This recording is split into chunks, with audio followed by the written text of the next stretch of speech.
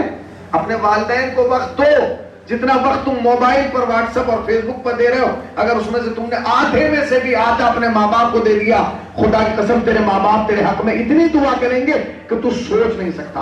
اب جو میں جملہ کہہ رہا ہوں تجربے کے اعتبار سے کہہ رہا ہوں، جہاں دنیا کی ڈگریاں فیل ہو جاتی ہیں وہاں والدین کی دعائیں بلندی پہ پہنچا دیں۔ ماں جانتے ہیں ماں کسے کہتے ہیں؟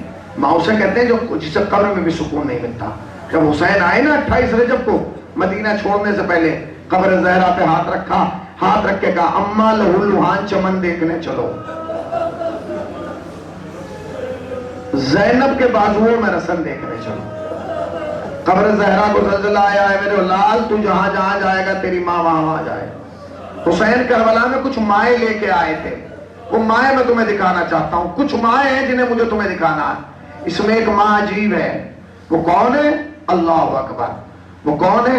اس کا بچہ 6 مہینے کا ہے، مگر ماں کا جذبہ دیکھو، کہہ رہی ہے اصغر اگر کل تو نے بابا پہ جان نہ دی نا دودھ نہ بخشوں گی۔ میرے لال کاش تو گٹھویوں چلتا، تیری ماں تجھے مقتل میں بھیج دیتی۔ ہاں حسین نے کہا رب آپ پریشان نہ ہو، کل جو کام علی اکبر کی جوانی نہ کرے گی تیرا اصغر کرے گا۔ ایک ماں ہی ہے، آؤ تمہیں ایک اور ماں دکھاتا ہوں، وہ کون ہے؟ وہ ایک یتیم کی ماں ہے جس کا نام ام فروا ہے، جو قاسم کو جب بھی خیمے میں آتا ہے فوراً کہتی ہے قاسم ابھی تک زندہ؟ بات گیا، رونے لگا، جب رونے لگا نا تو امام حسین نے پوچھا میرے لال قاسم رو کیوں رہے ہو؟ کہہ رہے ہیں امو کیا کروں، خیمے میں جاتا ہوں تو ماں پوچھتی اب تک زندہ ہے، میں باہر آتا ہوں تو آپ کہتے ہیں خیمے میں چلا جا، کیا کروں؟ ہاتھ پکڑا، خیمے میں لائے، کہتے ہیں بھابی، کہا بس ہاتھ جوڑ کے کہا آقا، میرے وارث نے جاتے جاتے کہا تھا اگر حسین پر کوئی وقت پڑے تو قاسم کو حسین پر قربان کر۔ اللہ اس سے برا وقت کیا ہے، اکبر جا چکا، اب بس قاسم کو بھی اجازت دے دیجئے۔ قاسم کو اجازت مل گئی، چلے گئے قاسم۔ اور کیسے گئے جانتے ہو؟ ہاں ایسے گئے کہ حسین سب کا لاشا یوں اٹھا کے لائے، قاسم کا لاشا یوں لائے، اس لیے کہ گٹھڑیوں میں باندھ کے لائے۔ سن لیجئے کہ ماں ہے، دوسری ماں ہے، اور تمہیں ایک اور ماں دکھاتا ہوں، ایک ماں اور دیکھ لو، وہ کون ہے؟ وہ ہم شکل پیغمبر کی ماں ہے، علی اکبر کی ماں ہے، زلف سوار کے کہہ رہی ہے میرے لال کل بابا پہ قربان ہو جانا۔ آئیے اور آگے بڑھ کے، انہی خیموں میں ایک خیمہ اور ہے، وہ کس کا خیمہ ہے؟ اللہ اکبر، وہ حسین کی بہن کا خیمہ ہے۔ حسین کی بہن بھی تو ماں ہے نا، مگر کس کی ماں ہے؟ اون و محمد کی ماں ہے۔ اون و محمد کو وصیت کر رہی ہے خبردار اون و محمد کل مامو جان پہ جان دے دینا ہے ورنہ میں دودھ نہ بخشوں گی۔ اللہ اکبر، دونوں بچوں کو اجازت ملی، مقتل میں پہنچے۔ جب مقتل میں پہنچے اور فرات پہ قبضہ کیا نا دونوں بچوں نے، تو بیویوں نے آگے زینب کو مبارکباد دی، اے بی بی مبارک ہو تیرے لاڈلوں نے فرات پہ قبضہ کر لیا۔ ماں تھی مصلے پہ بیٹھ گئی، دعا کرنے لگی، بیویوں مجھے مبارکباد نہ دو، بس دعا کرو میرے بچے فرات تک پہنچ گئے، پانی نہ پیئیں، پانی نہ پیئیں۔ جب آواز آئی نا مامو جان ہمارا آخری سلام، حسین اور عباس دوڑے، جب دوڑے تو دونوں بھانجوں کے قریب پہنچے، کیا دیکھا؟ بھانجے خون میں غلطہ فرات کے کنارے پڑے، دونوں بھانجوں نے اشارہ کیا، اون کے قریب حسین جھکے، محمد کے قریب عباس جھکے۔ جب دونوں ماموں نے بھانجوں کے لبوں پہ کان رکھ دیے، دونوں بھانجوں نے خون میں بھرے ہوئے ہاتھ ماموں کے سر پہ رکھے اور رکھ کے کہنے لگے مامو جان آپ کے سر کی قسم اماں سے کہہ دیجئے گا ہم فرات پہ آئے ضرور تھے، پانی نہیں پیا۔